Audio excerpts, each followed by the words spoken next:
You're listening to the Concierge Coaches Show with Bruce Cameron and Justin Nimmergood, only on LA Talk Radio. Well, hello, everybody, and welcome to another exciting episode of the Concierge Coaches Show here on LA Talk Radio. I'm Bruce Cameron, along with Justin Nimmergood.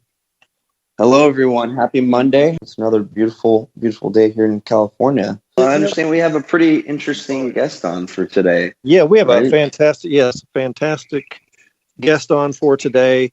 You know, we talk a lot about on the show about goals and mindset and executing on your goals and, you know, being mindful and aware about your situation. And so we have a very rare and unprecedented opportunity. Our guest today will remain anonymous, right? And this person is still serving the back part of their federal sentence from home. You know, what's happening particularly in the Federal Bureau of Prisons is that certain individuals that meet certain criteria are eligible for home detention, so they can serve the last several years of their sentence while at home wearing an ankle monitor. And so in my discussions, and this is, he's one of my clients, obviously, or I would say he and his family are my clients, and obviously it worked out because he's at home. But what kind of struck me as I've been talking to him is the different mindsets, you know. So I want our guest to kind of cover those mindsets, and plus, you know, if we do have any callers, then we'll take questions, and of course, feel free to ask any questions, Justin, that may pop up. So anyway, without further ado, let's bring on our guest. Hello, sir. How are you doing? Good afternoon, gentlemen. Always good. Okay. Thanks for coming on the show. Very good, actually. Yeah.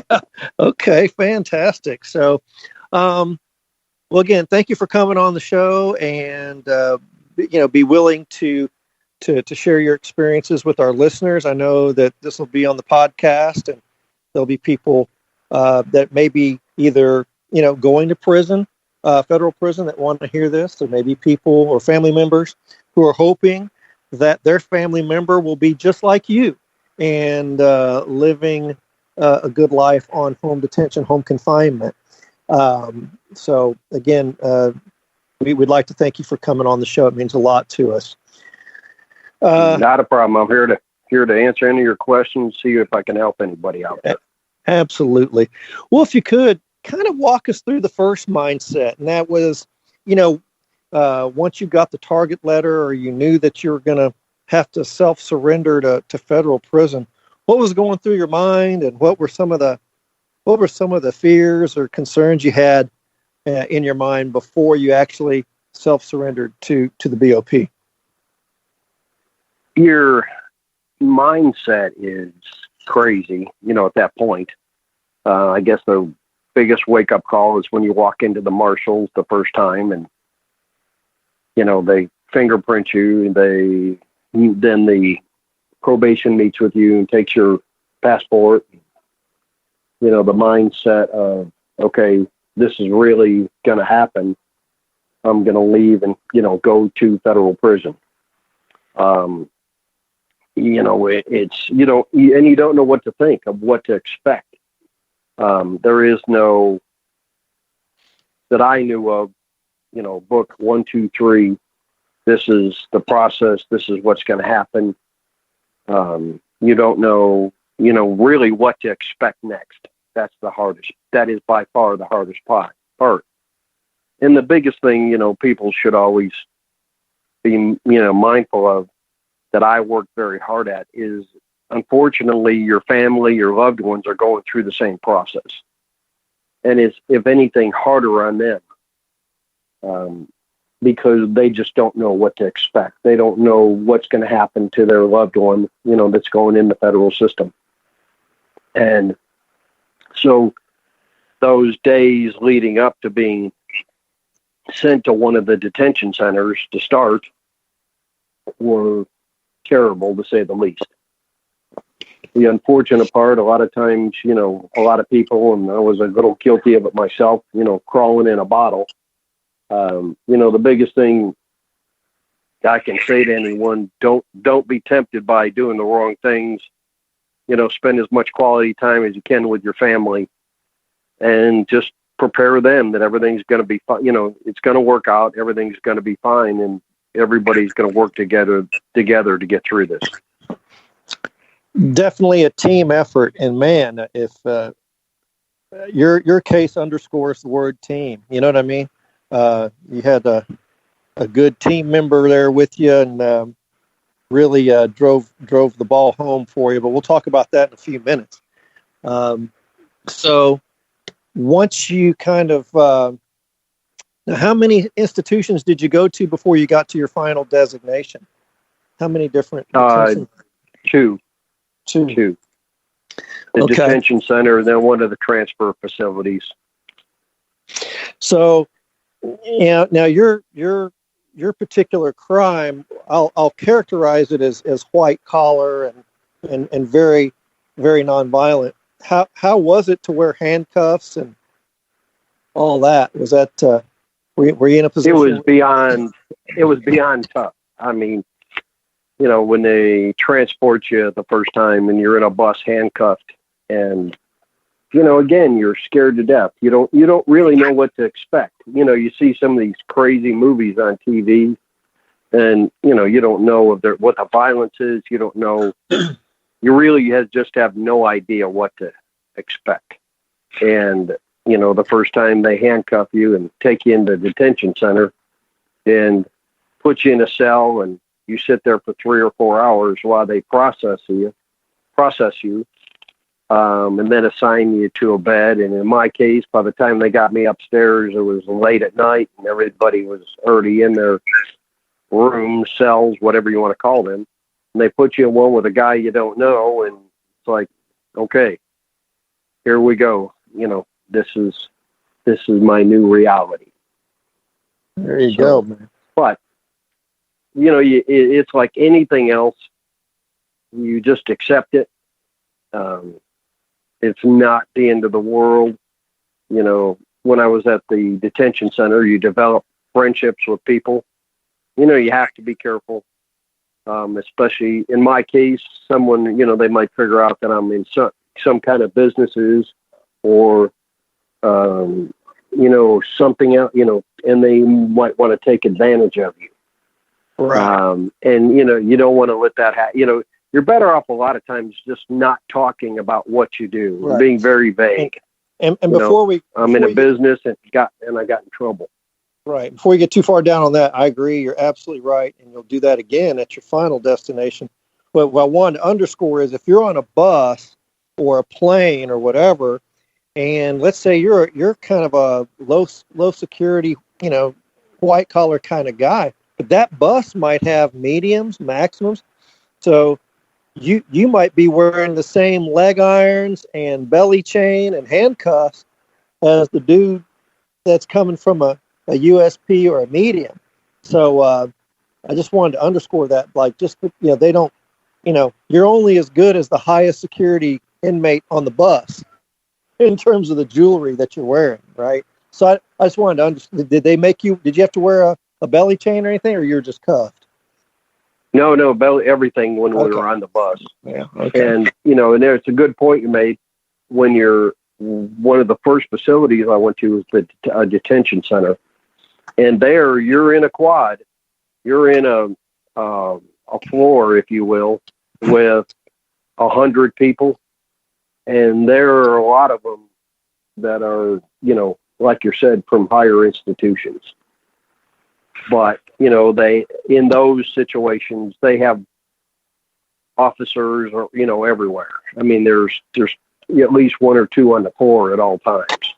And, like I said, I saw, I didn't really see much violence. If you did, it was between two guys that happened to be doing something stupid. Right. So, Well, good. And it sounds like how long were you in holdover status before you got designated to your final facility? I spent 7 months at the detention center, and then I went to the transfer facility. I was lucky. I was only there a week. Wow. And then I was transferred to a camp. Okay. So you took, and did you take Con I Air? was doing summer. So no, I didn't. They loaded us in a bus. Okay. 2:00 in the morning, and we got to the transfer facility at 2 p.m. Okay. Gotcha. All righty then. So thank goodness it wasn't too bad. You hear some people unfortunately go through what they call diesel therapy, where you'll go through 3 different states, and plus Oklahoma is the big transfer facility, as you know, and you'll go through there and And from what I understand, it's not much fun. So, well, I tell you what, old school diesel therapy is that bus would stop, and you'd be in a county jail, and you might be in a county jail in Mississippi for a while. And then by the time all your letters and phone calls catch up, and you jump back up on the bus and off you go. And now you're in some other state, and you're in another jail. Yep. And then, man, back in the day, guys could be on diesel therapy on the bus run for a year, and go all the way to California, all the way up to Seattle, and then all the way across to New York, and then back all the way down. So, one of the gentlemen I knew at the camp went to court, and he was gone for 4.5 months. Yeah. Doing diesel therapy. Yeah, doing diesel therapy. So I'm glad that term is still out there. That's one of the oldies but the goodies. But now I would say your case that is a little bit longer than the average bear to get from point A to your designated facility. But I'm glad you made it, obviously, and you made it. So what was your mindset going in your first week at your designated facility? How was it for you to adjust to that, or was it a piece of cake compared to being in a detention center? Yeah, it was a piece of cake compared to being in a detention center. If you're fortunate enough to be designated to, one of the camps anywhere, it is exponentially easier. As you and I have discussed, I called it Camp Cupcake. I'm ex-military, so it was nowhere more difficult than it was when I went through boot camp or anything else. So, and my first week was, thank God, I'm here, because you're outside, you're walking around, there's trees, there's places to go, there's tracks, there's, a tremendous amount of things to do. And you're just doing backflips because you're fortunate. You now can go, come up with a schedule that keeps you busy. Right. And that's the biggest thing the sooner anyone that gets in the system comes up with a schedule, the better off your life's going to be. Okay. So having a structured life is real important when you're doing your prison time in the joint, in the institution, right? Having that structure. Without question. Okay. So having that structure, having that routine is a very important aspect. And that's a good point, right? So how did you keep your mind focused on, how did you stay positive while you're in prison? Well, the biggest thing, again, my biggest concern to me is my family. And, I literally many times talked to too many guys that were there because I hear them on the phone complaining to their family. And again, I'm not trying to preach, but I would sit with them and say to that person, I really wouldn't do that. We have it about as easy as, in the situation we're in, we have it about as easy as we can get it, in one of these places. Why make your family suffer? Because if they think you're hurting or they're worried about you, or, you might be hurt or you're miserable, it makes them that much more miserable. I worked hard from a standpoint of, I read it. More books are in the federal system than you won't believe it. The libraries have thousands of books because you have no way to really read them on a tablet. So reading to me is by far number one. Number two, if you're, when you get in that situation, if you're ever going to get your body in shape, then that is the time to do it. Because as I told many people, if you do it correctly, you don't age while you're in the facilities. From the standpoint, let me explain why. You sleep a lot because it takes up your day. You're sleeping typically a lot more than the gentlemen are. There are people that are working for a living. You're not drinking, I hope, to speak of. I hope so too. Yeah. And you can go work out. There's workout facilities. There's bikes. There's rowing machines. There's all the apparatus there to, work to get yourself in shape. And, what about the access to protein in the food there? Did you have access to protein and? Yeah, if you're fortunate enough, they sell protein powder and they sell chicken. And now a lot of that is changing. They decided recently, they delayed it because of the COVID, but they're taking away, for some reason, the microwaves in the system. So, which is brand new. And it wouldn't surprise me if it doesn't get overturned. But so a lot of the things that you were able to buy and heat up now, won't happen. Now they still have the Insta-Hot machines in the kitchen, where you can get hot water to make soup or rice or whatever. But going back to your question, if you're fortunate enough where you have a little bit of money to spend, you can buy protein powder. You can buy, protein, meaning chicken, fish, tuna, pork, etc. To eat, to keep a somewhat diet. The last 30 days I was there, I went off all carbs. And so it wasn't that hard to do. And, I don't know if I'm supposed to say this, but the guys that work in the kitchen kind of sneak stuff out of the kitchen. So if you want a salad every day, you can get it. It's just a function of how hard you want to work at it. Right. So, and so you can set up your diet. You can set up your workout routine.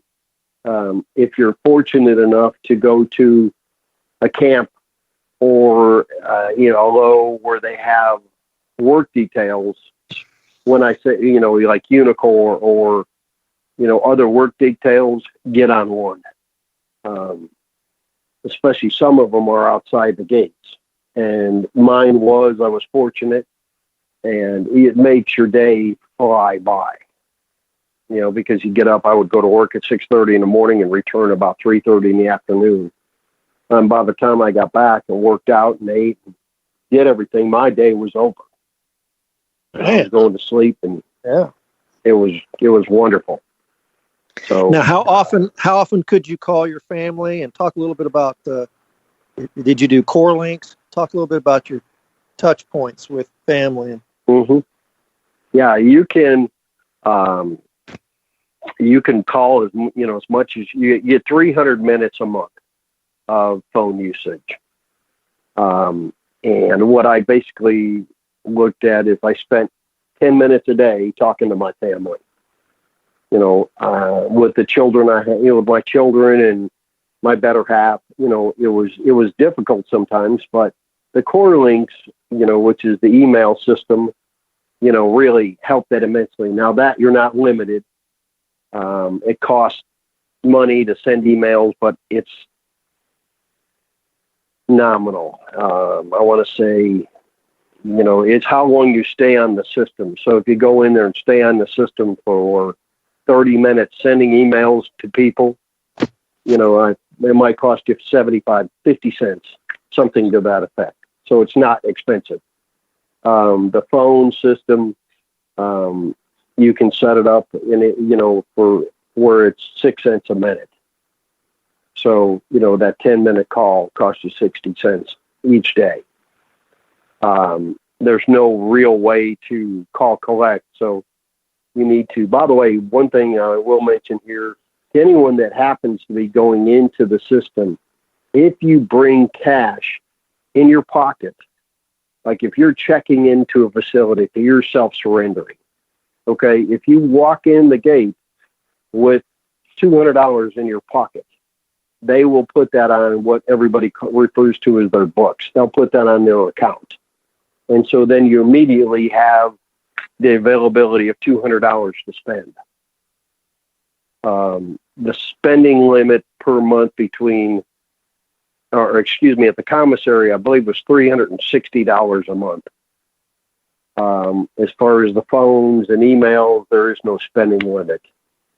So, but if you're going into the system and self-surrendering or whatever, bring cash with you because they'll immediately put it on your account.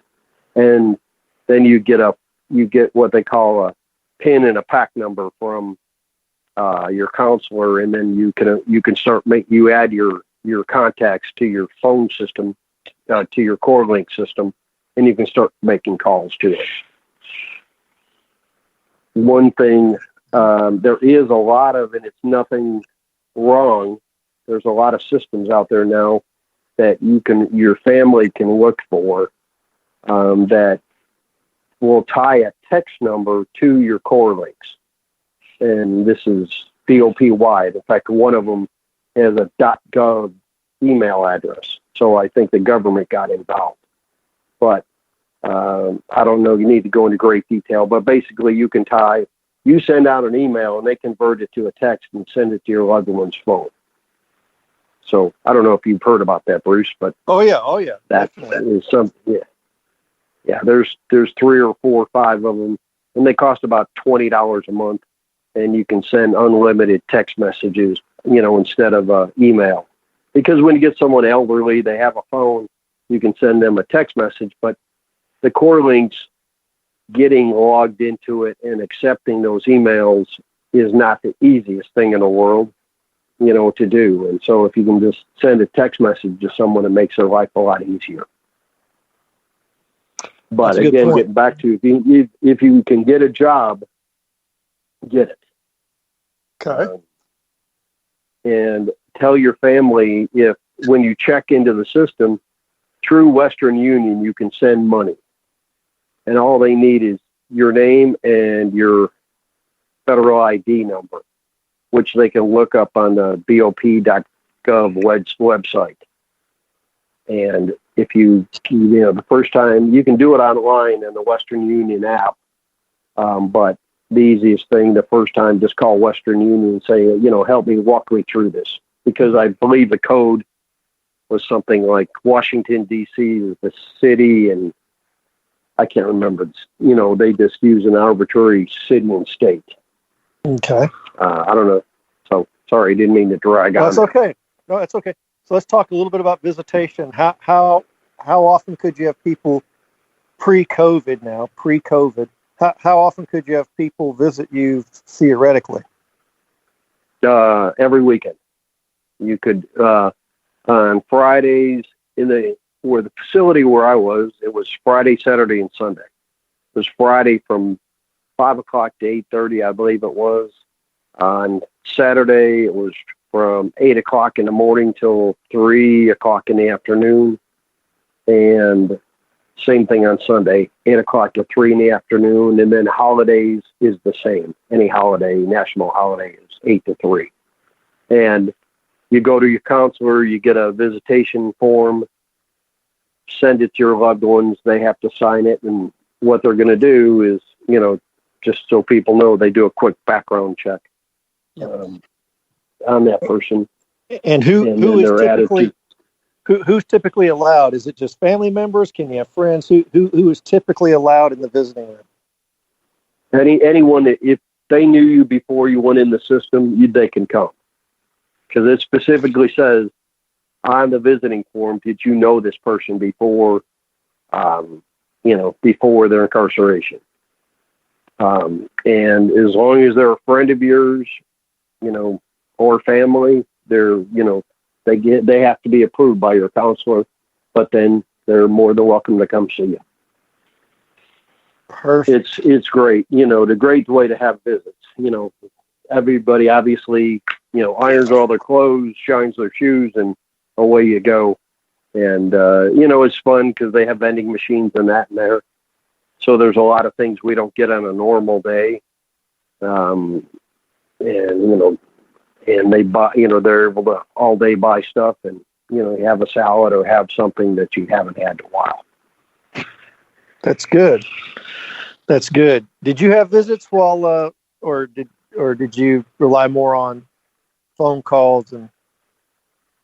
No, I had visits. I usually set them up about every 2 months, because, I always looked at it as people, they have their lives now, and I'm the, my situation is I'm the one who got myself stuck in here, and, I don't, want to be crying or whatever. I was surprised. Sometimes there were a lot of guys that, believe it or not, had a visit every weekend.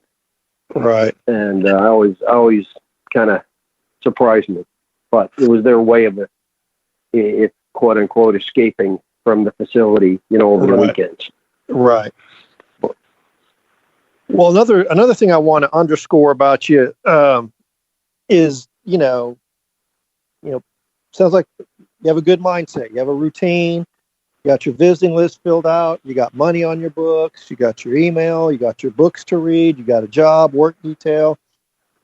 Things are clicking along. And it also sounds like you never got in trouble, at least that I know of, while you were in prison. Yeah. How hard is it to do your own time and not be caught up in a gambling pool, a cell phone situation, some other kind of drama? Talk a little bit about, being out of trouble and how you were able to do it. It is tough. And I'll tell you, I don't think you and I ever discussed this. I ended up spending time in one of those county jails for 2 weeks.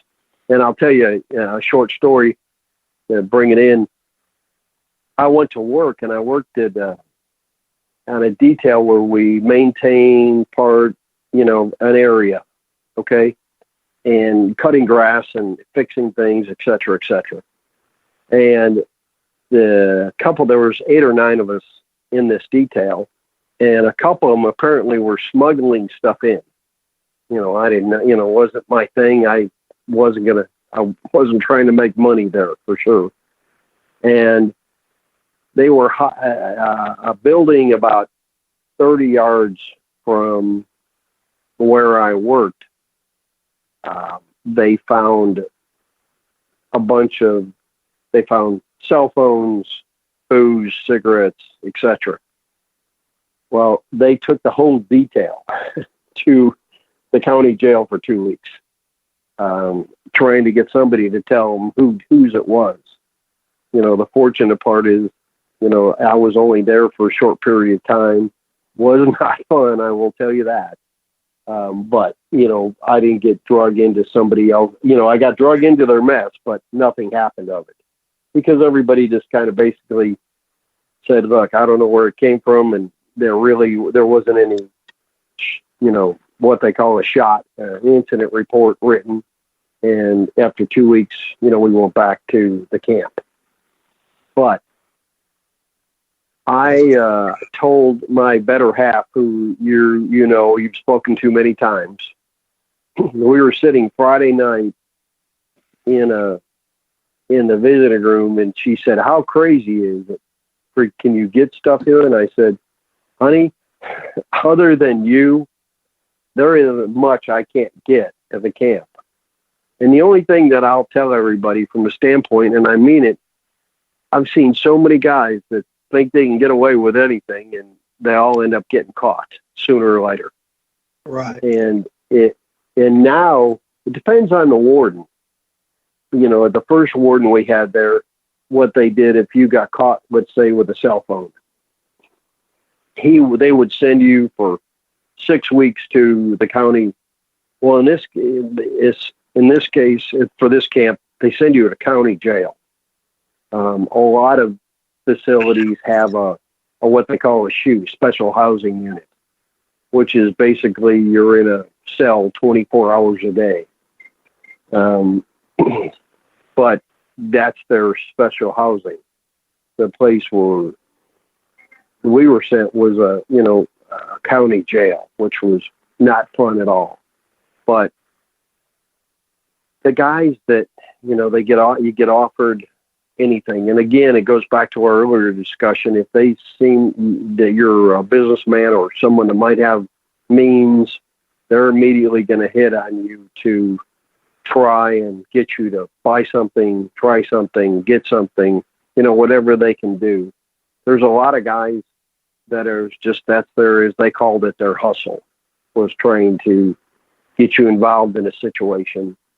And unfortunately, there's also a lot of jealousy. And if they see somebody doing something and they think they have something that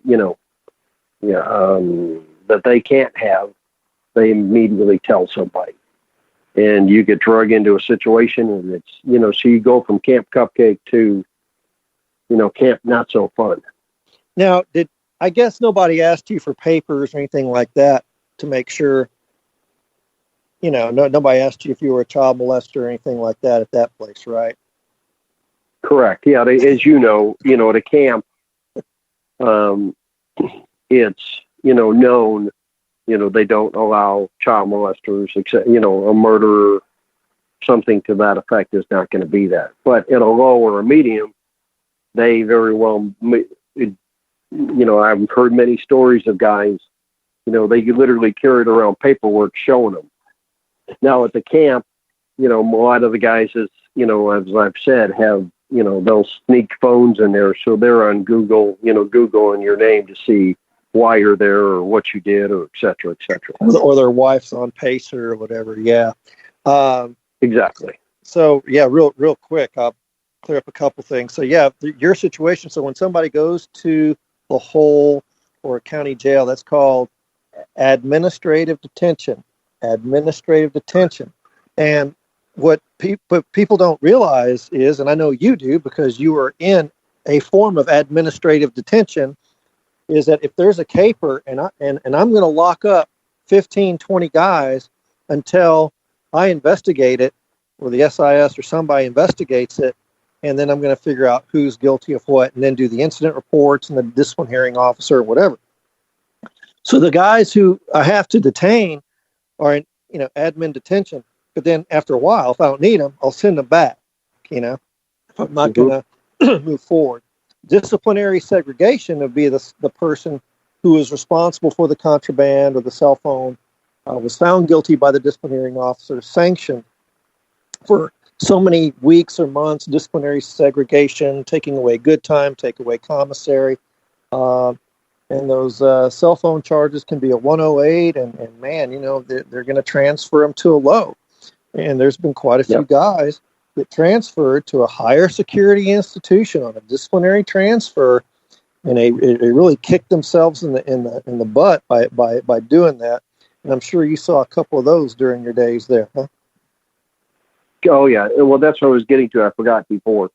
The prior warden would send you over to the SHU for 6 weeks and write you a shot. The new warden, where I was, you got transferred. You were going to a low if you got caught with a phone. And there was just no ifs, ands, or buts. And they were shipped, and they would send them to the transfer facility, and away they go. Yeah, because I don't want to burn. We have contracts with those county jails. I'm burning more money sending that guy to the jail than I am, having the marshals or a bus run pick him up, put him in one of our joints.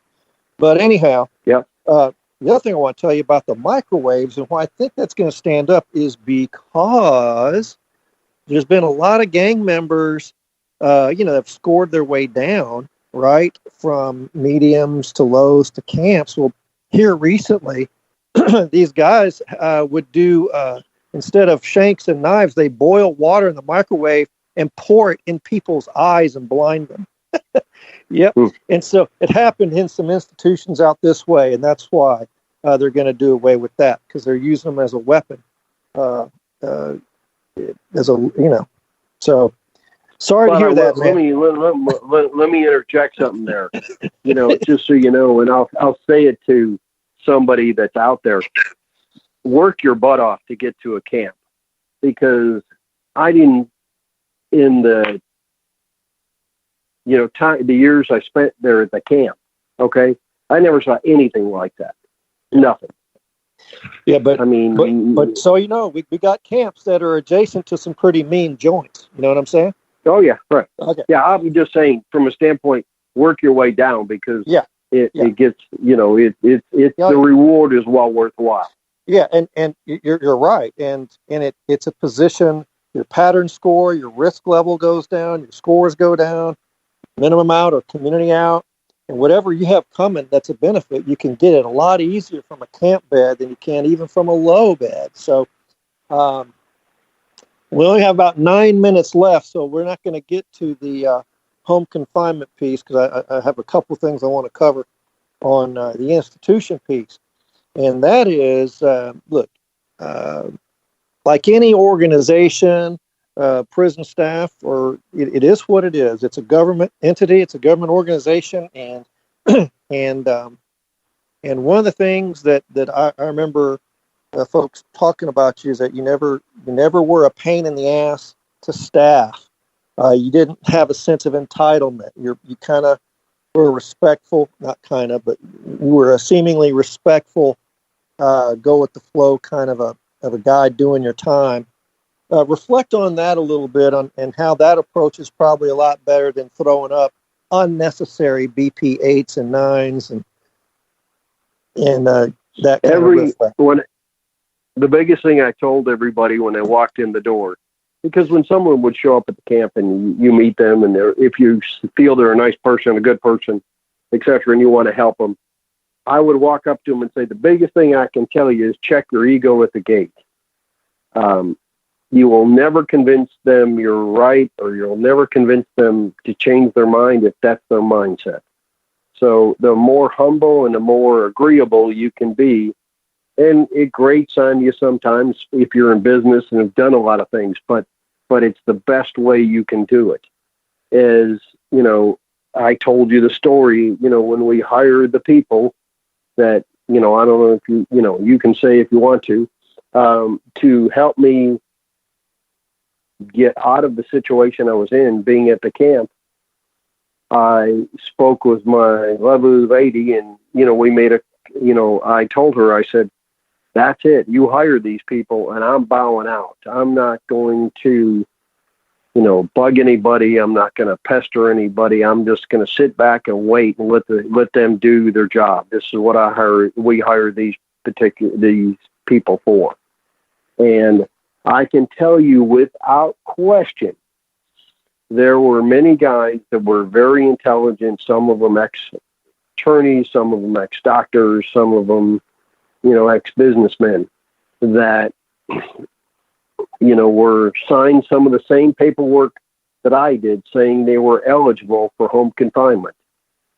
And they drove counselors, case managers, case unit managers, wardens, everybody absolutely I'm only saying this because you said it a few minutes ago, batshit crazy.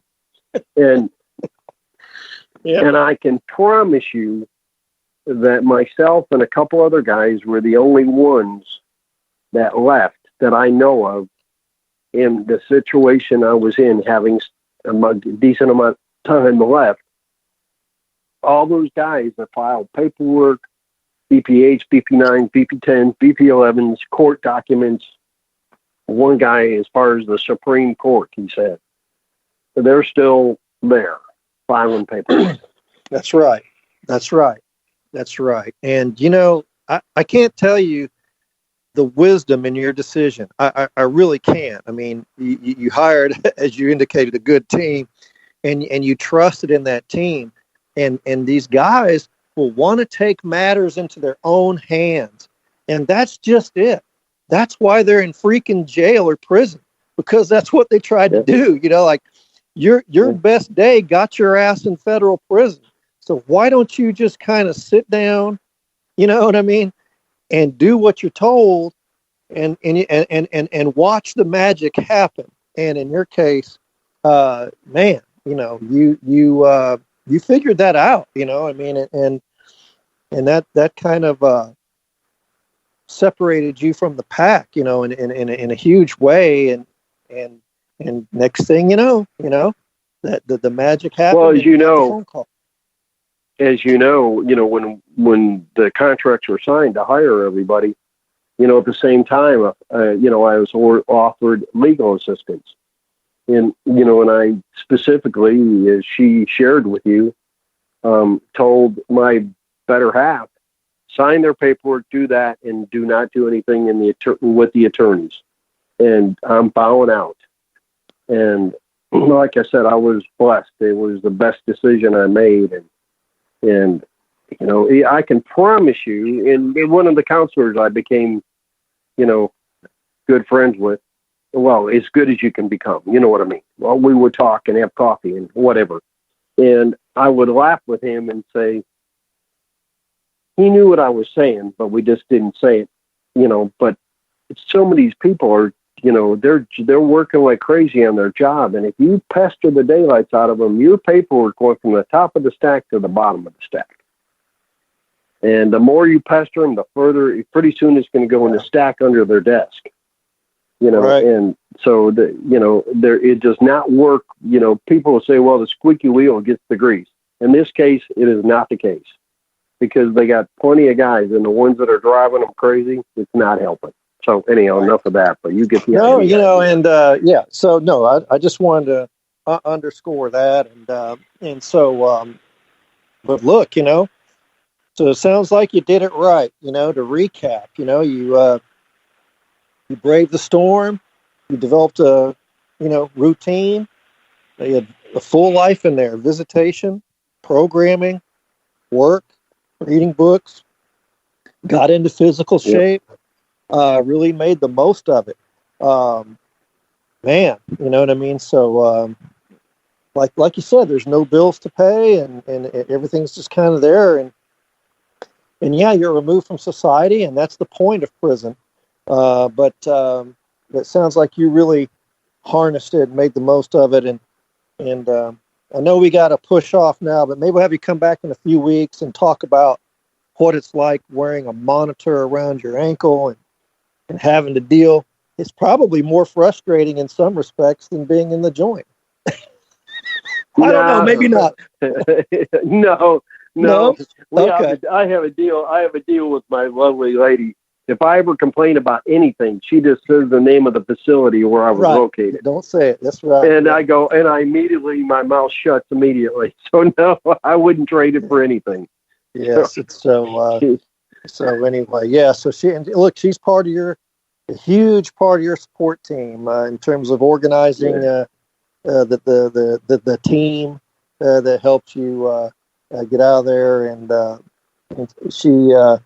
she would check in regularly. I'll say that she would. That's good. Check in regularly as to what was going on, and so you know, a lot of credit to her as well, to both of you. You know what I mean? You did your job, and she did her job. So, and you guys did your job, and we did our job. So, gosh, yeah, like you said, you know, it's a team effort. You know, it's just a lot of moving parts here. So anyway, with that, man, we'll call it a day.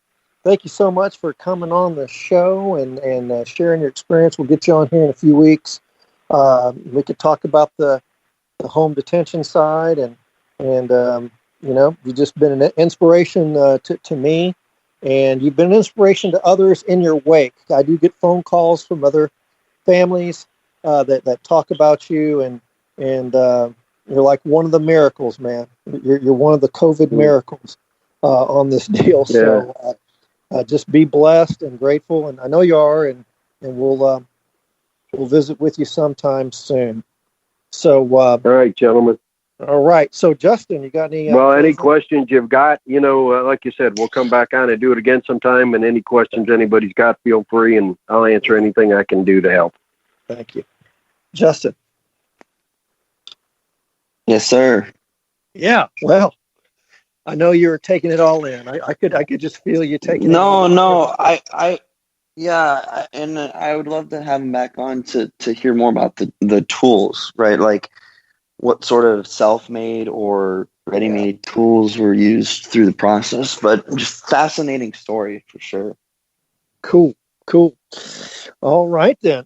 Well, there it was. Another fantastic episode of the Concierge Coaches Show on LA Talk Radio. Of course, come see us on our social media, The Concierge Coaches on Instagram, LinkedIn, Facebook. And, of course, our shows are on Apple Podcast as well as on the LA Talk Radio website. I can be reached at conciergecoach.net. And, Justin, how can folks reach you?